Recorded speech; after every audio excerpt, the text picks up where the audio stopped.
Action mapping, a presentation brought to you by Chanzi, Marissa, Shannon, and Michael. in the first section, we're going to talk about the description of this methodology. Action mapping is an instructional method created by Kathy Moore that's meant to streamline and simplify the design process. That's why one of the first steps in this technique focuses on analyzing the problem at hand and defining an appropriate solution. As a result, training is not only designed with a purpose and goal from the start, but it also provides the opportunity to identify the information required to achieve that goal. Here is an example. Everything supports the business goal. The action mapping process might look like this. Start with the business goal and identify what actions people need to take to reach that goal. Then, for each defined action, design activities that learners can practice in order to improve on those actions. Finally, identify the minimum information that's required for learners to complete these activities. This information, and only this information, can then be provided to the learner.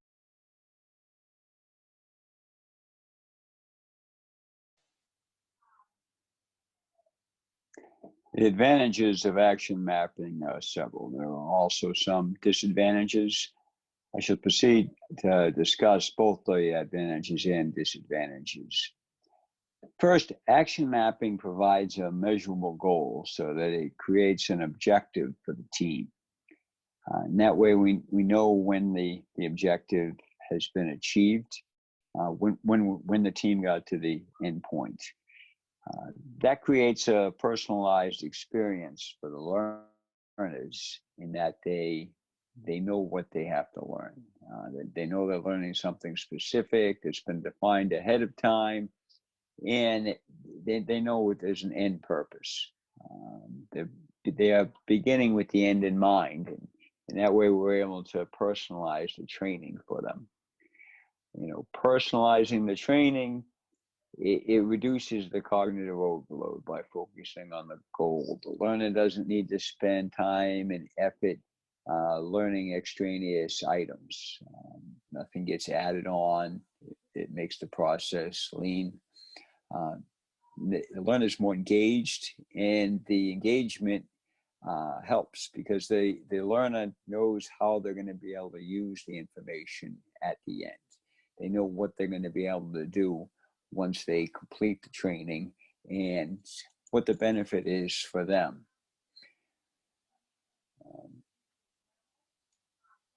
The first disadvantage of the program is that it's dependent upon the accuracy of the data.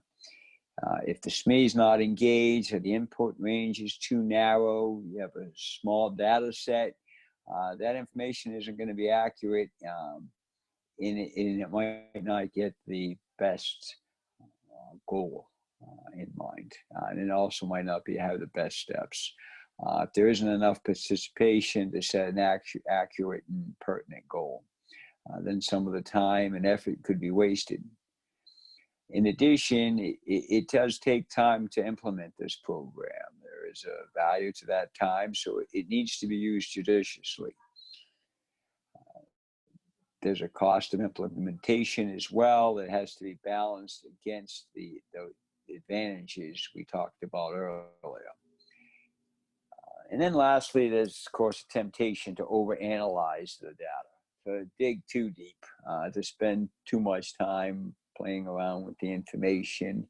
You know, and in that way, we could spend more time on the analysis rather than actually presenting the information to the students and teaching them.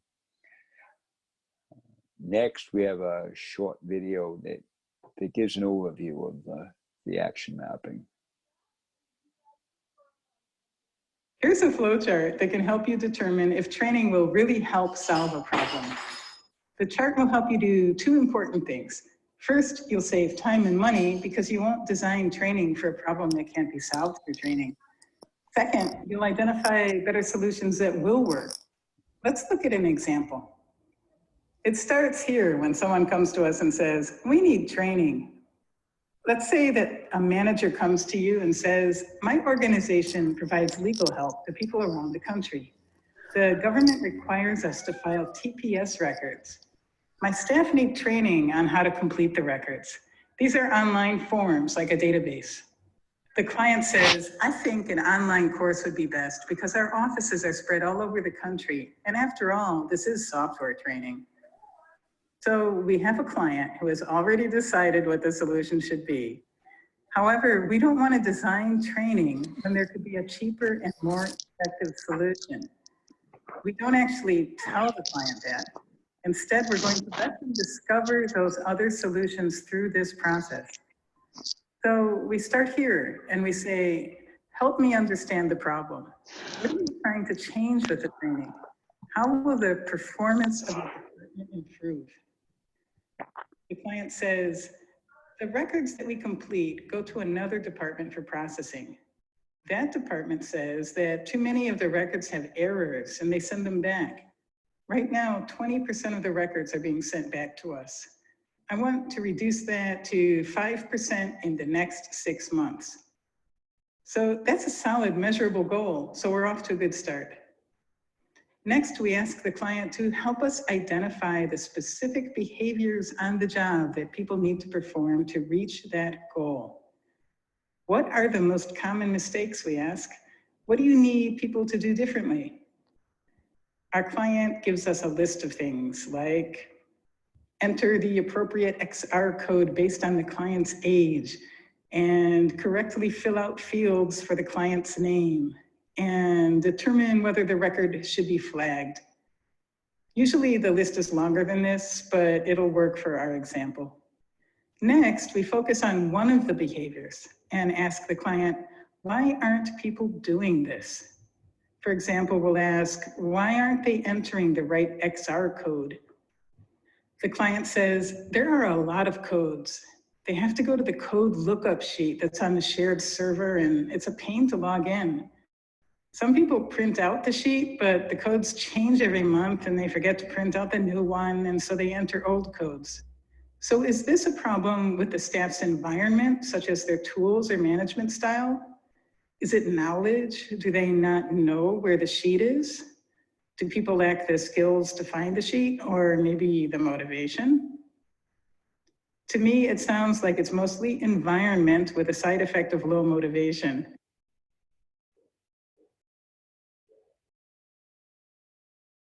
The type of projects where action mapping is particularly well suited are short-term goals in the business world.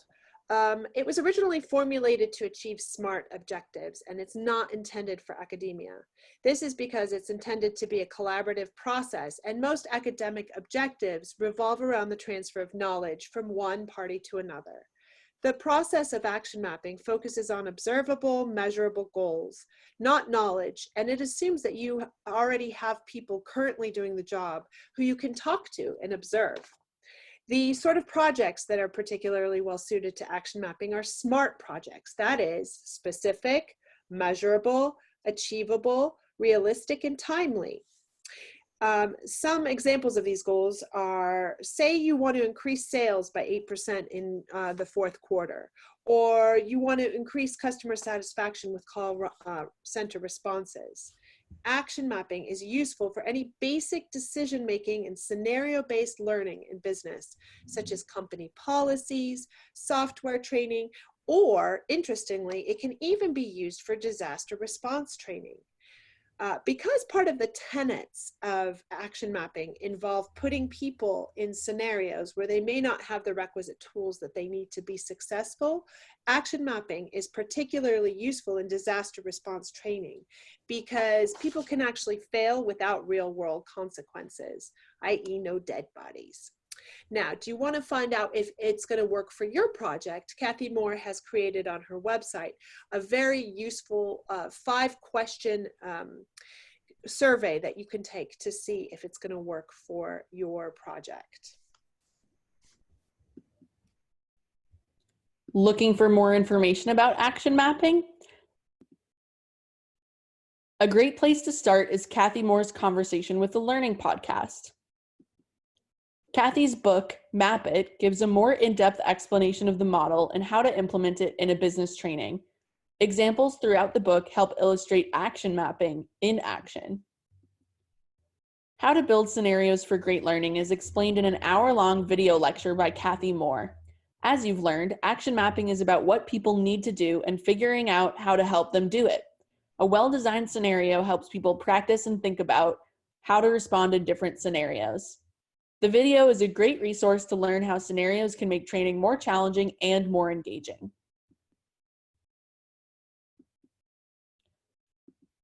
Action mapping is typically intended for a business setting, but professors at Randolph-Macon College used action mapping to teach a freshman-level neuroeconomics course. Their argument in doing so was that program assessments seek verification of what students can do rather than what they know. Read their article to learn more about what happened and their argument that action-focused pedagogy is appropriate for the current higher education environment. Miranda Versvelven offers tips for conducting a SME interview with an action mapping model. She recommends the instructional designers start the interview by explaining action mapping. Learn more on her blog. Hopefully, these additional resources help you action map your way to effective learning. So what do we think about action mapping? Well, I like that it's really hands-on and active and seeks to get to the meat of the learning sandwich, pardon my pun. It's not intended for education, so I probably won't be using it, although I'm interested to read the article that Marissa just mentioned. However, I really like the real-world examples and agree with Kathy Moore that a little risk can be a good thing, especially for adult learners. From my perspective, action mapping could really help with the project scope because it ensures only essential information that supports learner activity is included in the course. I like that action mapping is solution-oriented and starts by getting to the core business needs to guide training. Its use of scenario-based training is great for helping learners, aka employees, prepare for various work situations and handle them successfully. I like action mapping because it sets specific measurable goals. It's clearly not training for the sake of training. It sets out from the start what the specific goal is and all the steps leading to that goal, clearly laid out for the entire team to see. Thank you for watching our presentation.